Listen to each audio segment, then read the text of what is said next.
So hello everyone. Sorry for this slight delay.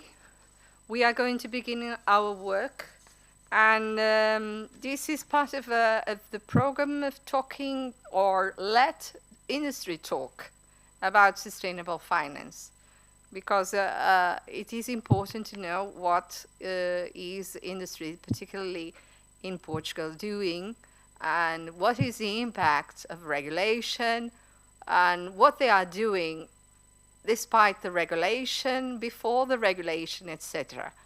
So I have very pleased to present to you two very distinguished speakers or panelists. One is Cristina Casalinho.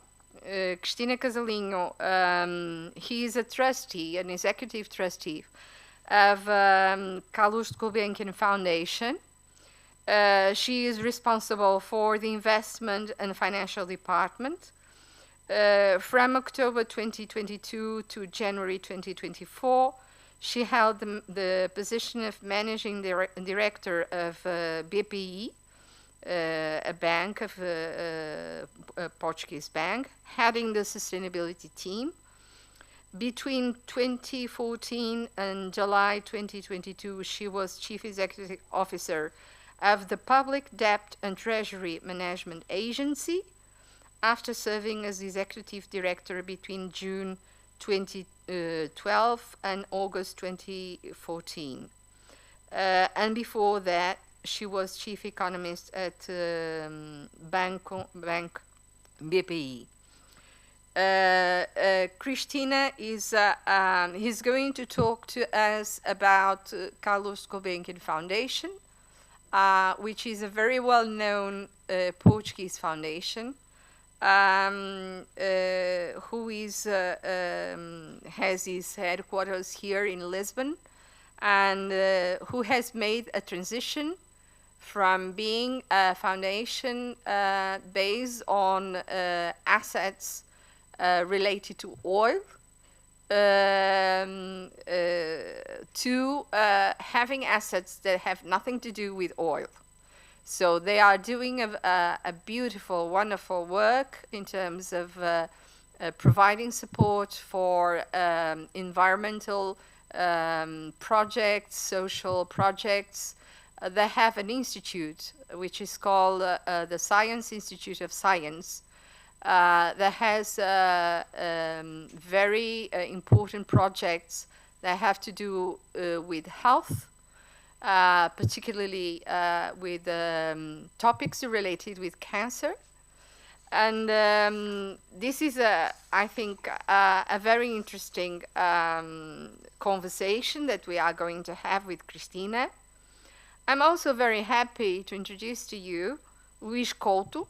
Luís Couto worked in the financial sector for more than 12 years in the Banco Popular Group.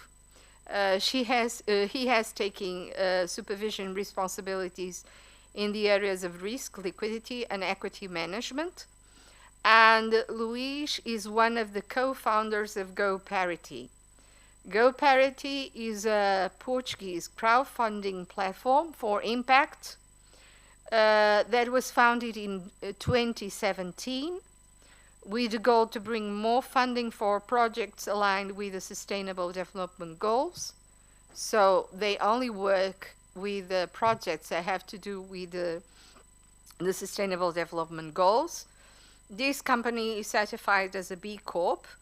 It has its headquarters in Lisbon, but it has an international reach with projects and investors from more than 30 countries. At GoParity, Luís coordinates the financial and risk areas. And since it was founded, GoParity has attracted investment from more than 50,000 small investors who can start investing as low as €5. And so far, they have invested more than €34 million, funding projects related to energy transition, blue economy, social economy, biodiversity, among others. So the total value of investment through Go parity has led to the equivalent of the reduction of 27,476 tons of CO2 per year. They gave rise to 1,488 hectares of biological agriculture, supported projects producing an accumulated megawatts of clean energy superior to 23,000, and has supported businesses that now employ 4,724 more people. So this means that sustainable investment and sustainable impact is going on the way. And Luis acts also as a business angel, managing a portfolio of investments in new and emerging economies. And I'm glad that they are both with us, because they come, as you see, from very different institutions and organizations, but they share a common goal. And the common goal is to provide support to sustainable development goals, and at the same time being themselves funding by people who believe or in the sustainable development goals. So I would like to ask you to give a very warm welcome to our two speakers. One is parking the car at the moment. Thank you. So I would start with one question for both of you, and I will start with Luis. And what is, I would like to question, in terms of Go parity, why did you fund a crowdfunding organization in Portugal? And why? Why? Because what do you think is a particular aspect of being a crowdfunding company created with this aim, and what were the main challenges? I believe this is on. Isabel, thank you very much for the invitation to be here. Thank you all also for being here. Go Parity, as referred, is a crowd lending platform for impact, and the creation being in Portugal is not only to do with the founders, that they are all Portuguese, but also with the conditions that we found here in Portugal. Actually, there was a very well developed regulation in Portugal for crowd lending that more recently evolved for new European regulation. We also have an interesting workforce here. We are typically a digital company with a team of developers, also a very strong team of marketing and communication. We have in Portugal the right conditions, also in terms of workforce, and being an online and digital platform, being in Portugal and Lisbon or being in the other part of the world, is almost the same. So we feel comfortable here, and it's here, but for the world that we intend to grow. And you have a lot of projects going on around the world. Could you tell us a little bit more? Yes, the Portuguese regulation allows to receive investors from all over the world, but at the same time to fund projects from companies outside of Portugal. So for the last, Cooperative was founded in 2017, and since then we have funded projects from more than 30 geographies, since South America, a good part of other European countries, Africa also. So it was part of the mantra of the creation of Cooperative, not be limited to Portugal, but it's an interesting market, as I referred to start, but obviously it has, well, it's a small market, and we did it for this type of business model to have scale. So we found that those opportunities, not only all over Europe, but especially also because we are working with sustainable projects and with social, environmental needs, found also interesting opportunities in emerging markets that typically are more underserved in terms of these funding services. Mm-hmm. And how come did you decide to have crowdfunding that is really focused in terms of sustainable development goals? Because you could go elsewhere, isn't it? To other directions. What was your aim? I would say that that was more personal. The founders itself, I came from the banking industry. I worked a couple of years in traditional banking. I was at the moment in my career that I needed a change, a search of purpose. That was my big mover to leave the banking industry and to start a business like this. My other founder, Nuno, I think he made the similar process, but he worked also in the corporate world, in a big utility, and also exited also for the search of another purpose to another type of business that might be more helpful and more aligned with what was our vision of a more sustainable world. So I think it was much more personal beliefs in what we wanted to do and what we wanted to leave behind in terms of the motivation that led to GoParity. Oh, that's great. That's that's really the advantages of being free, isn't it?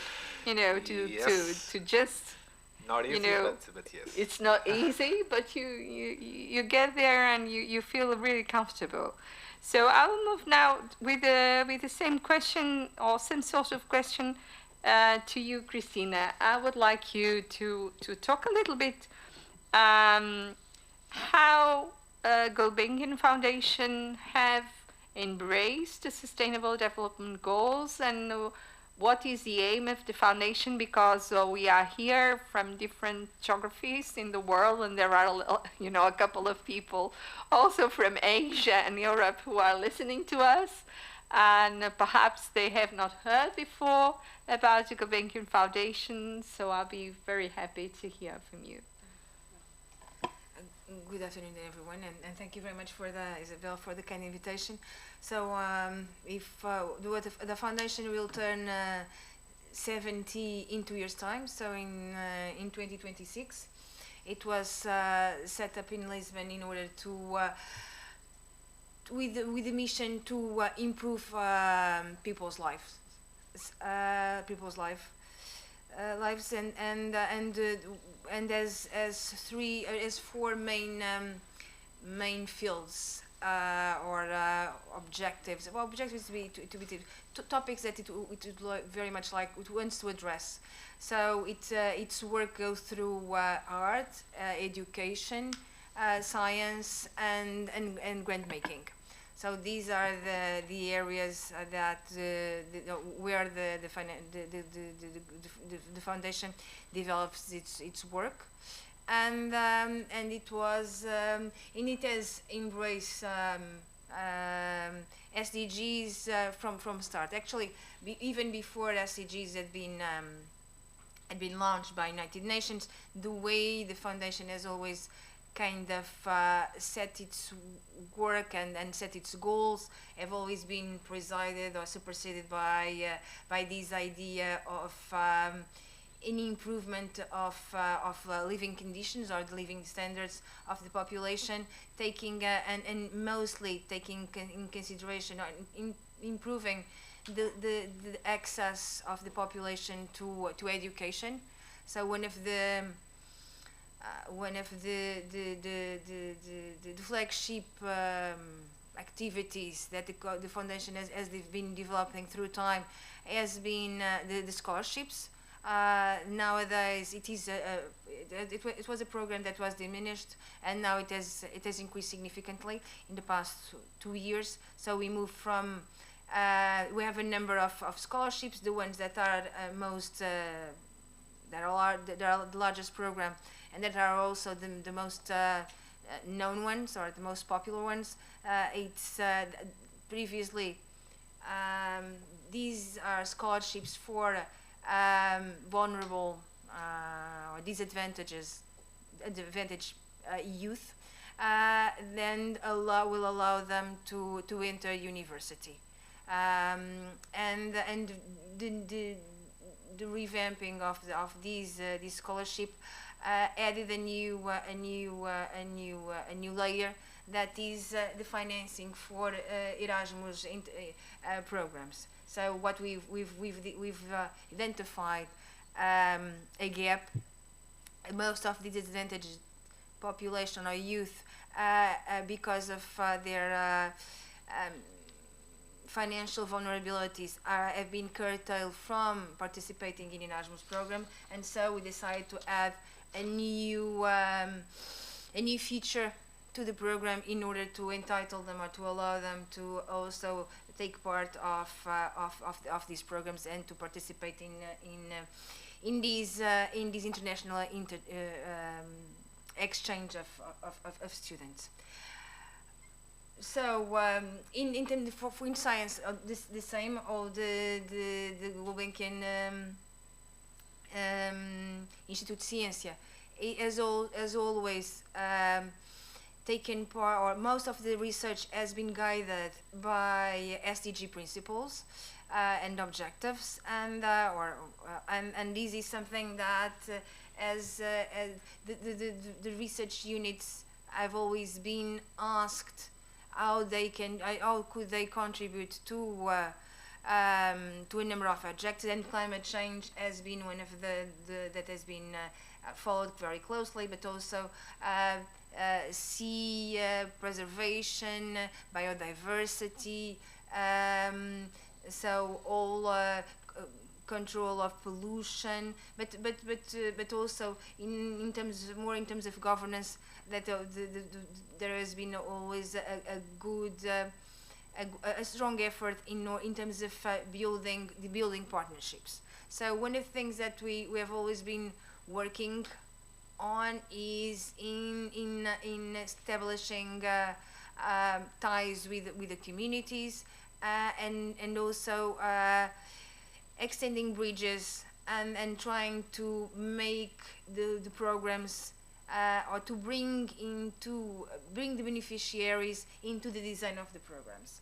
So we treasure, we enjoyed partnershiping with the beneficiaries, in order also to design the programs in a way that they feel, or that we feel that makes them more efficient and more effective.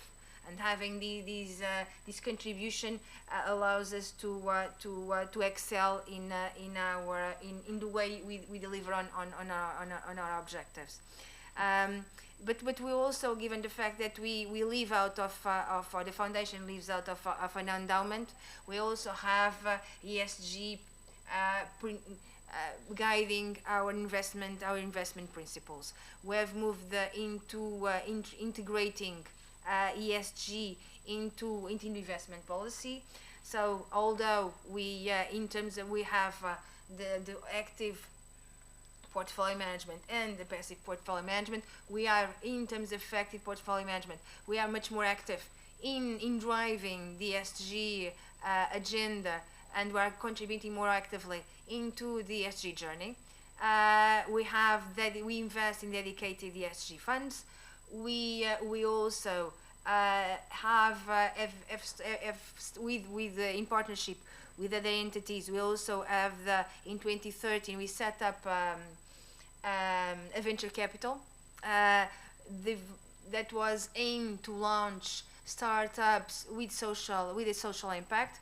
These days, this project, or this venture capital firm launches 10 startups with social impact per year, and also accelerates and provides funding for an additional 10. And this is something that I've been saying that has been going on for more than a decade. We also have launched with assistance with other Portuguese companies. We launched what is called a mustard seed impact fund, maize impact fund. So it was the first social impact fund that was launched in Portugal. This was approved, and this is supervised by the Portuguese Securities and Markets Commission. And we also have been also launched other funds, namely the Faber Blue Carbon Pioneer Fund that intends to finance projects in blue carbon. And we also have a number of projects with private entities in order to develop the blue carbon community. In terms of so this is what we tend to do. We also, in terms of our investments, we are now, as I said, we are integrating ESG. We have adopted proxy voting. We also have a number of S and G metrics that we follow closely. All companies that we invest currently need to be part of UN Global Compact, or need to follow UN Global Compact principles, and also they need to be part of MSCI ESG index. And they need to. We also follow companies with controversies, and we are not investing in any company that has any sort of controversies, not only from MSCI ESG index, but by other ESG rating entities. So in terms of, we also do a lot of research work. We have set up a partnership for research work on water, given the fact that water is quite a problem that is developing, is picking up, and we believe that in Portugal we are not doing as much as needed, and so we decided to do a quite thorough research work on the state of art of this topic in Portugal, and also in supporting companies that are at the edge and are front runners in managing water problems in Portugal, and so we are facilitating funding for them, and also not only directly but also indirectly in trying to find other supporters, and also do the same for in terms of building up sustainability awareness in Portugal. What we see is that we still feel that there's a large gap of knowledge, of information regarding sustainability in Portugal, and we are trying to build that up, so fill that gap. And in order to do that, we launch a call for projects among municipalities. So we are now funding 11 municipalities projects that are directed to address sustainability issues at the municipality level, not only in terms of awareness, but also in terms of building capacity, and also in terms of biodiversity preservation. We ourselves also have entered with FNOR into a project of reforestation of common lands and in Portugal that have been afflicted by wildfires, and now we have the project currently as 5,000 acres, and is expected to increase up to 14 and now we are considering the possibility of expanding it further into 15,000 acres. Thank you so much, Christina. I would like to take some poetry into all these numbers. And I would like to ask you to tell us a little bit about the origin of the foundation, because perhaps some people don't know who Carlos Gulbenkian was and why did he establish the foundation. Well, the wealth, well, starting by Mr. Gulbenkian was born in Armenia, so he is Armenian, and he's always been quite, given the fact that he was a migrant, although affluent, he always was always very thoughtful of and always was always also very mindful of the difficulties that less privileged people faced, and intended to kind of extend some of his good fortune to the others that have been experienced some difficult days or that are more vulnerable. And in order to do that, he also was very much attracted to beauty and to art, and always consider art as a way for one that through art and through music you could find a common language and could find some common grounds on the basis of which we could establish dialogue between diverging parties.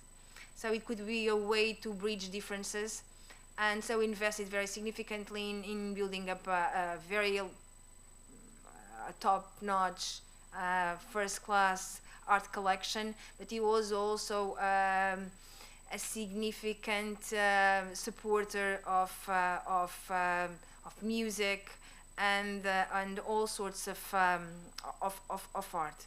So his collection is also quite not only vast but also diversified. And he wanted this collection to be available for everyone.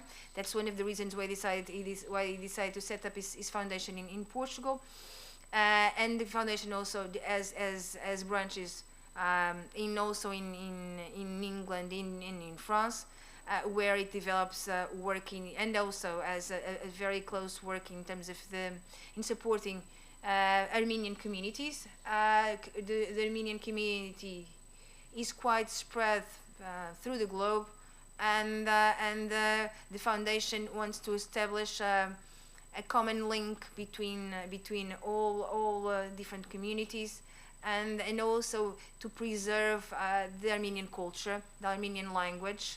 And for instance, if 50 years ago, or 30 years ago, the most thriving community, Armenian community in the world was in France, these days is in the western coast, the west coast in the United States. So it has changed significantly, and we also, the foundation needs to keep up with these changes, and also to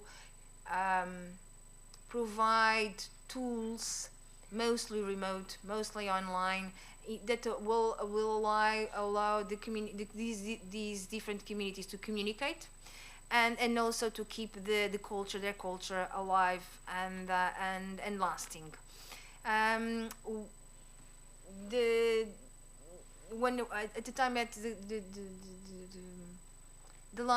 the bylaws of the foundation have a very specific, are quite prescriptive, in the sense that the founder was very determined that the foundation needed to develop work on these 4 fields I mentioned before, and because he believed that it was the way to actually improve people's lives, and he was very much committed to that. So that's why scholarships have always been one of the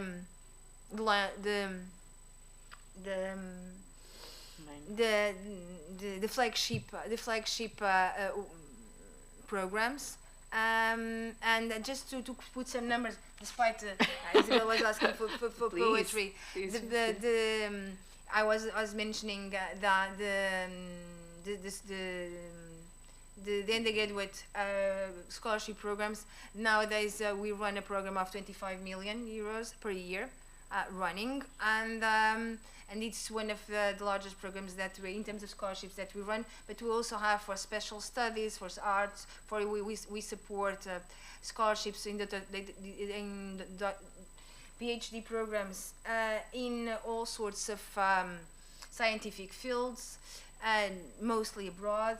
And so we have a large footprint in trying to improve the overall quality of research done in Portugal.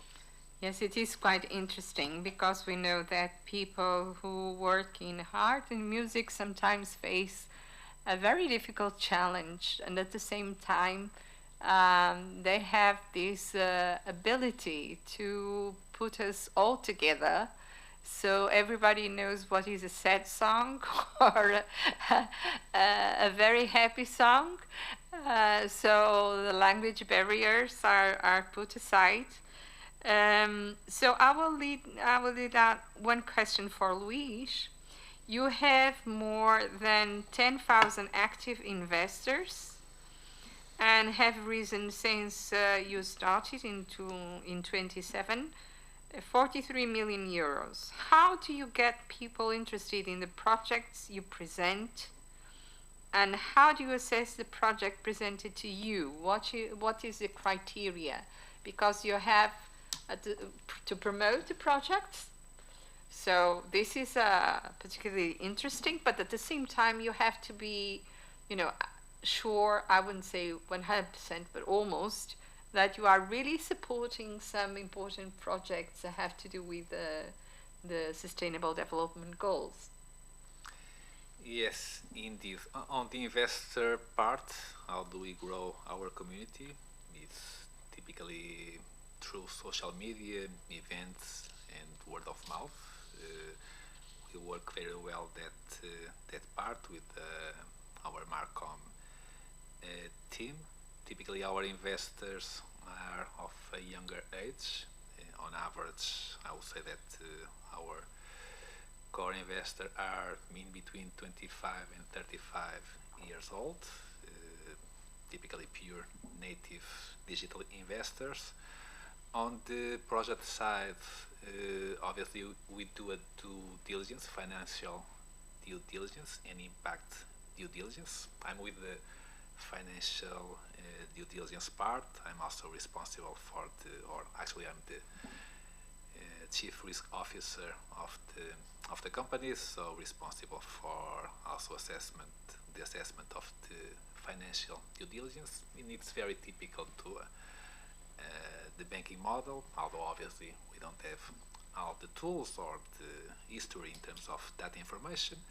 But we have a small team of risk analysts. We have also third-party providers for score rating tools and metrics that we incorporate in our financial model, and that in the end we calculate.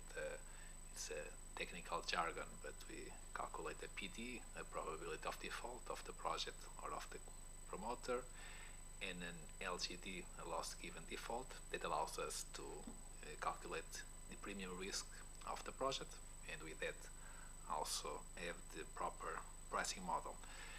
At the same time, we also do a impact due diligence that is with our impact team, and that they go look at the project and the company and to try to understand if they fulfill the fundamentals to be funded by Go Parity, and also to calculate the core metrics in terms of impact that project might generate. We work with typically some common startups, not still European ones, but we work with IRIS Plus from the Global Impact Initiative Network, and they are also more or less aligned with the new sustainability standards that are going to be implemented here in Europe, and that's how we do the impact assessment.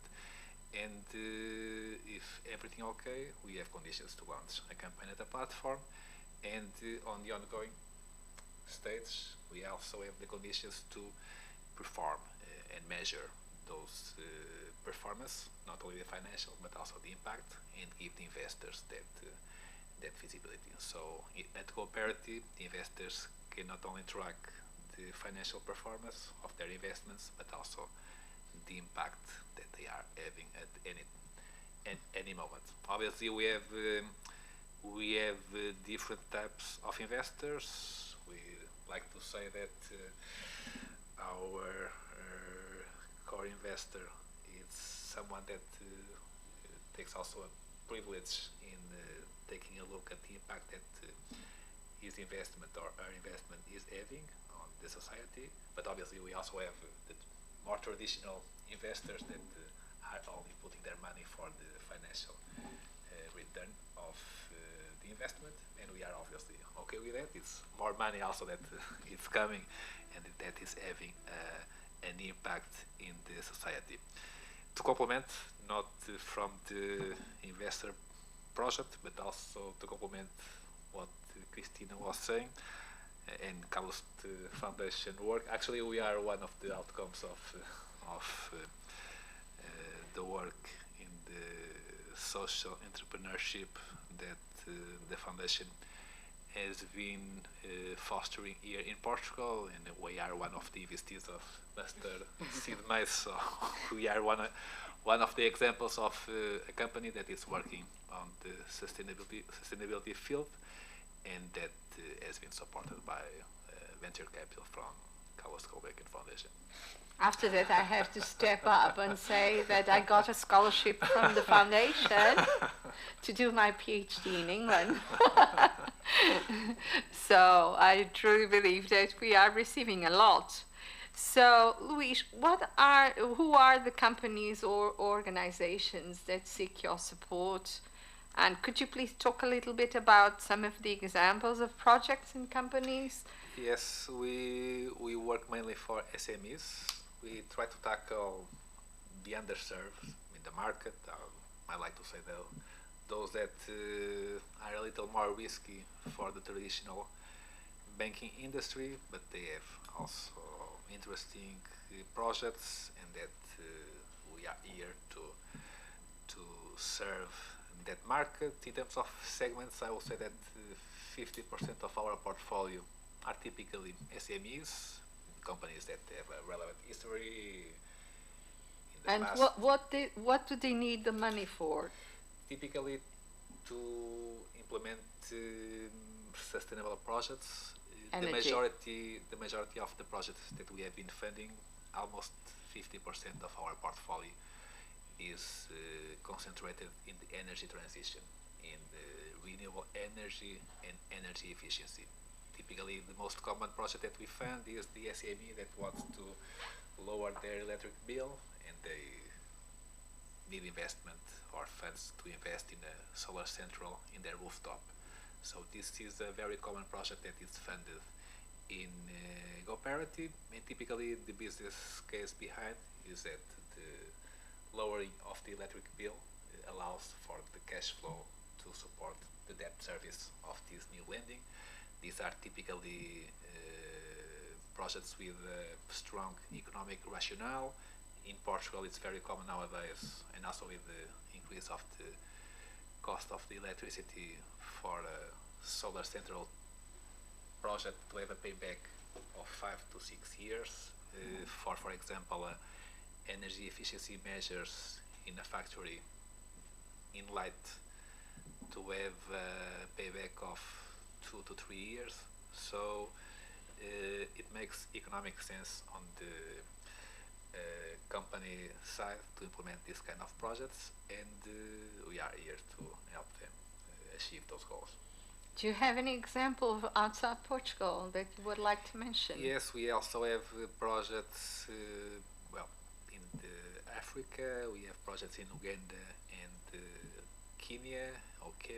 We have also a lot of projects in South America, Mexico, Colombia, Brazil. How do you assess that they are serious projects? Typically we are funding not local companies, but we are funding European companies that those have the projects in those countries.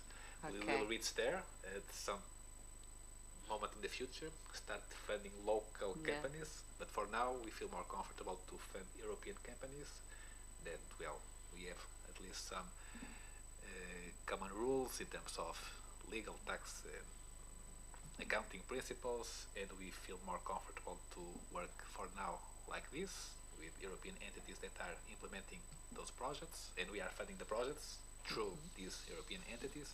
But in the future, eventually, we might start take a deeper look at specific countries and work directly. One very interesting project that we funded was in Uganda. It was through a Belgian company that was funding a couple of dairy cooperatives in Uganda, so small dairy cooperatives that had high energy costs because they still had their diesel generators to cold the milk, and we supported with almost €500,000 of investment for 4 dairy cooperatives to install solar centrals and to replace the diesel generators for the renewable energy, and they have a double benefit, not only because, well, they lowered the cost of the Of the energy, electricity bill? and at the same time, in terms of environmental impact, was huge. CO2. So it was very interesting to see how from Europe, from investors in Europe, to have relevant impact in small communities in Africa. Wonderful, wonderful. One other question that I would like to ask for both of you is the impact of regulation, because people discuss this, what is the impact of regulation? So I would like to ask you, Christine, I know that the foundation has made, quite a transition in 2019, I suppose, from having its assets oil-based, and you have already explained a little bit how you are funded now. But I would like to know if, the regulation or, having the vision that this was going to be unsustainable, even in economic terms, did it have any influence in terms of the decisions of the foundation?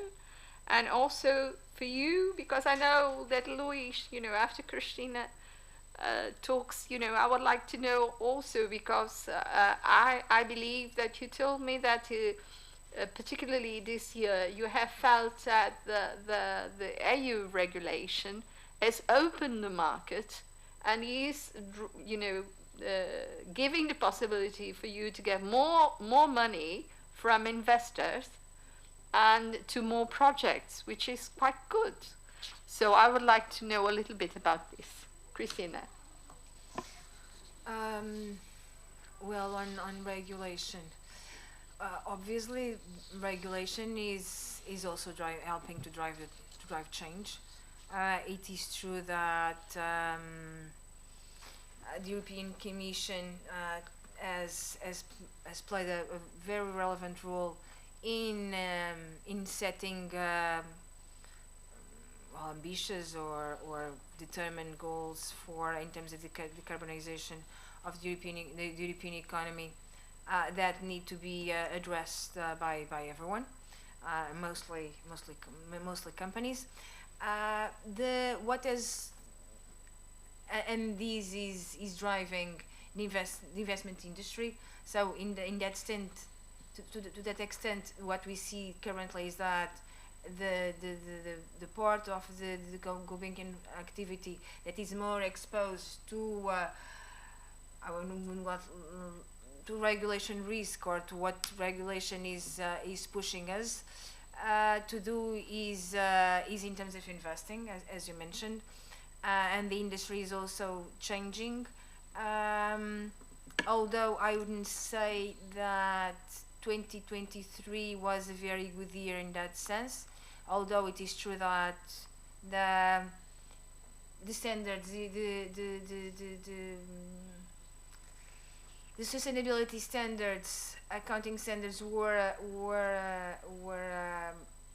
approved and were released by the European Commission. So at least some yardsticks were set, and that is very very helpful. But still, we could see that the level of scrutiny in terms of in terms of claims has increased quite substantially, and we could see that on account of that the issuance of green or sustainable or social bonds has stagnated. And you also see that Article 9 funds have also receded, and so which might not be a bad thing.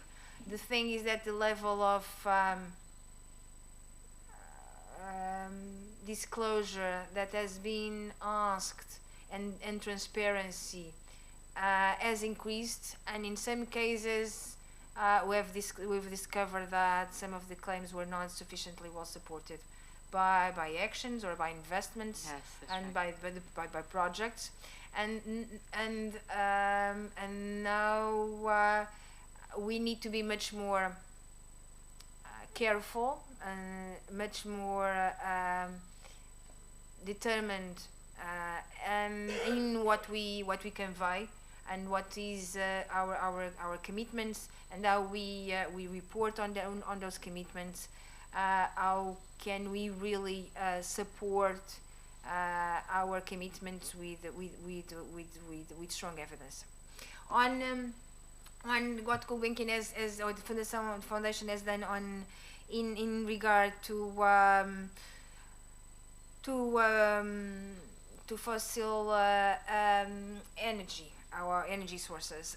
We have one of, as I mentioned, the main source of revenue of Mr. Gulbenkian was on oil trade and oil exposure, and that was also the case, not also the case for the foundation, because the representativeness of the oil industry as a sort of return for the fund or earnings for the foundation has come down quite significantly with time, and by the time that the stake in oil industry was sold in 2019, it accounted for less than 20% of the total endowment. So it has, as I said, it has diminished very significantly, and now, and at that juncture, the decision to sell actually was made in 2013, 2014. So it took almost 5 years for the sale to be executed, to materialize, and the main idea behind it was the board started to have a very good view on how the oil and gas industry would evolve. So sooner or later, the horizon or the investment horizon was reducing and was closing, and so something had to be done in order not to in the end up in a position that we needed, or the foundation needed, to deal with stranded assets. And so in order to avoid reaching a situation where we would need to deal with a stranded asset situation, the foundation decided to act and to sell the oil and gas exposure that it had.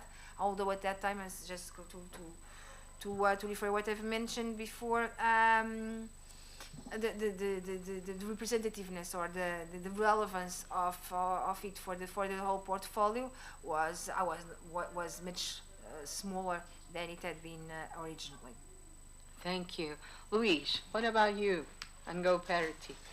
Yeah, about regulation, we have a new European regulation for the activity of crowdfunding, equity and lending. It entered into force a couple of months ago. We got the license at the beginning of the year, and the main purpose of this new European regulation was to create a level playing field all over Europe with the same rules. What we have or had until very recently was a specific regulation by each country. So it was complicated to try to tackle or look at the European Union and have to manage 27 different regulations to work with. This new European regulation was also born of that need to create a level playing field, but also has to do with long-term goals of the European Commission to create the market union and to have also relevant concern about alternative finance as a way to bring more funding to the economy, especially to the SME segment, and that was one of the main purposes and goals for this new European regulation. The main change in terms of what we had in Portugal versus this new European regulation has to do about the limit in terms of the amount that we can raise per offer. In Portugal, we had a limit of €1 million per campaign. With this new European regulation, that limit raises to €5 million. We also have now a mandatory questionnaire that we have to ask the investor to try to understand their knowledge in terms of financial instruments, and if he doesn't pass, he has some limitations in terms of what he can invest on top of or on the limit of €1,000 per offer. What we had in the past in our local regulation was a 3K limit per investment with 10,000 euros of limit in the last 12 months. So I think the new European regulation is a step forward. At least we have now a level playing field to operate all over Europe, and also raises the limits in terms of campaigns, so we can go as soon as we reach that moment for bigger campaigns. At the same time, it brings more credibility to the market. We have a much more clear regulation. We are, I didn't refer, but we are supervised by the Portuguese Securities Commission, and this new European regulation creates a top level commission to regulate the activity, the ESMA. So we have nowadays both CMVM and both ESMA as our regulators and supervisors in terms of the activity. What this will bring to the market, I will say it is already bringing, and it will probably accelerate in the next couple months. It's probably a concentration in terms of European platforms. Nowadays they have all the incentive to concentrate and to buy platforms through this mechanism. And at the same time, it also had the effect of cleaning the market, because there were a lot of crowdlending platforms that didn't advance for this new European regulation. Well, they made the math and decided to exit the market. So I think we have a more focus market that will start to advance for some consolidation in the nearby future, and the expectation is that we will have bigger players and a stronger market in the next couple of years. Oh, thank you so much. It's very nice to notice that really trust is on the basis of the economics and business. By the end of the day, if people have trust, the money is there. And there has never been so much money in the world as now. So you trust me and you trust the statistics of the World Bank. So the problem is not the lack of money. There is a lot of money. So the problem is the trust that investors need to have, because they are investing their money with some reason, and they want to be sure what they are doing. And that's, I think it's a pretty, normal worry for anyone, and particularly if you are an investor. Well, thank you so much for you. And I will now give the opportunity for people who are here in presence or online for at least one or two questions.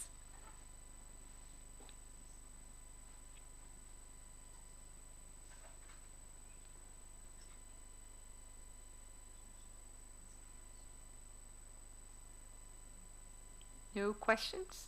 Yes? Yes, Carlos. Yes, yes. The micro is coming.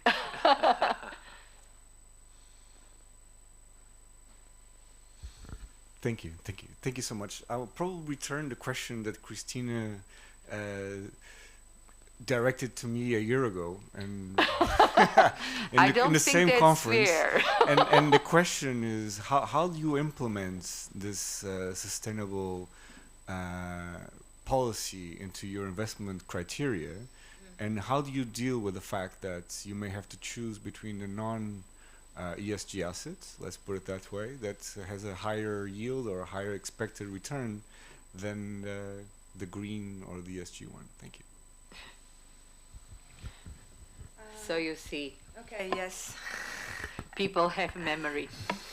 Well, that's a very good question. That's what we are really trying to address and to tackle, to address currently. This is a discussion that is going on. We had this morning a meeting on how we should look our investment policy going forward, and that was one of the questions that was left unanswered. So we have it's something we need to grapple with. So.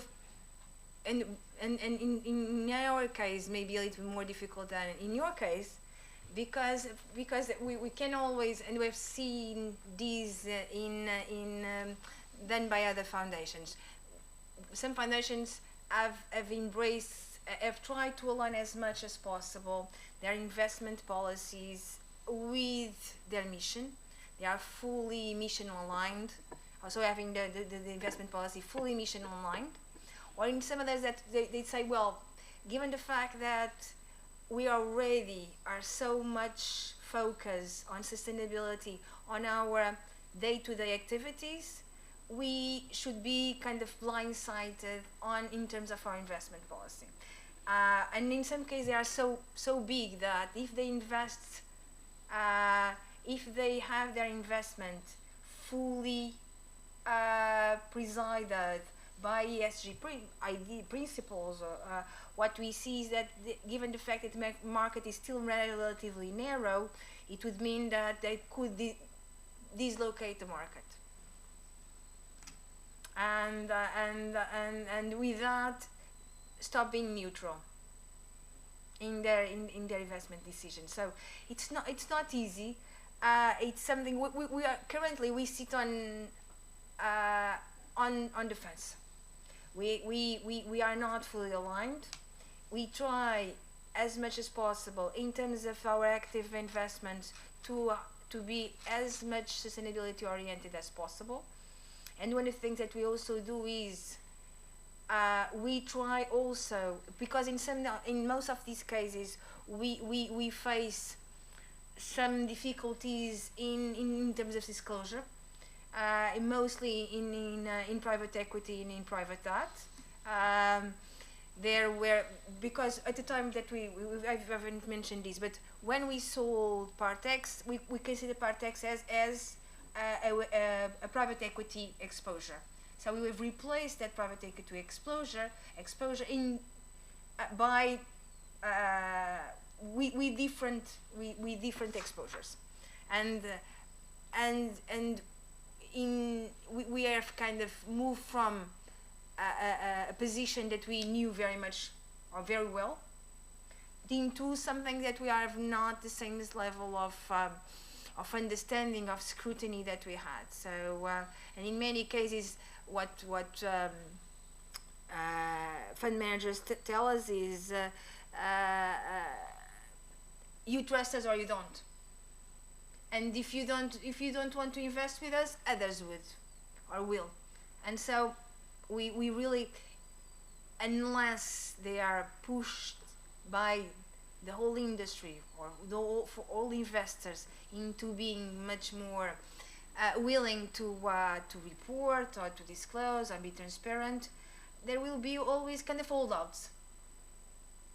And so you decide, want to be between a high return investment and a poor returning investment with the ESG feature. What are you going to do? And this is very difficult, because if your objective is to be a perpetual institution, you also need to secure that your investments are also financially solid. And so your financial decisions are very well fundamented. So it's difficult to couple the two. It's an ongoing discussion, and I said we try to stay in the middle of the road and try. Today I said that at least we know one thing for sure: is the industry is going in this direction. At least we should not be a laggard. We should at least keep pace with the industry. I think that at least we should set these objectives for ourselves. We may not be front runners, but we should not also be in the laggard group. We should at least keep pace with everyone. And I think it's at least would be a general principle that would not be bad to follow. One last comment, also on Part X, because it has also a secondary effect or a side effect to it that was very positive. At the time of the sale, the foundation decided to set a prize for sustainability that was named Prize for Humanity, and at least for the current program, the prize may change, but currently the objective is to award the prize to entities that have been excelling with sustainability projects. So the last project was the last winners. They have very interesting programs on reforestation connected with water preservation, and then before that it was IPCC and the BESP. So because of their work on awareness, in bringing research work into helping us in having better sustainability choices. So this was also a side effect to the sale of our oil and gas exposure. It is a 1 million award, isn't it? Yeah. It is. Yes. It was just a few weeks ago, wasn't it, Christina? No, it was last year. Oh, and last year we announced the winners at the time of the Foundation's Day, that is on July 20th. Okay. So we are 2 months away from this year's announcement. Okay. Well, I thank you so much for your patience, but in order to give just a very short break, because we are also very eager to have us Professor Wen Hu. So I will leave you. I will thank again the two panelists and you two, everyone who is listening to us. And we will come back to the room in 5 minutes. Thank you.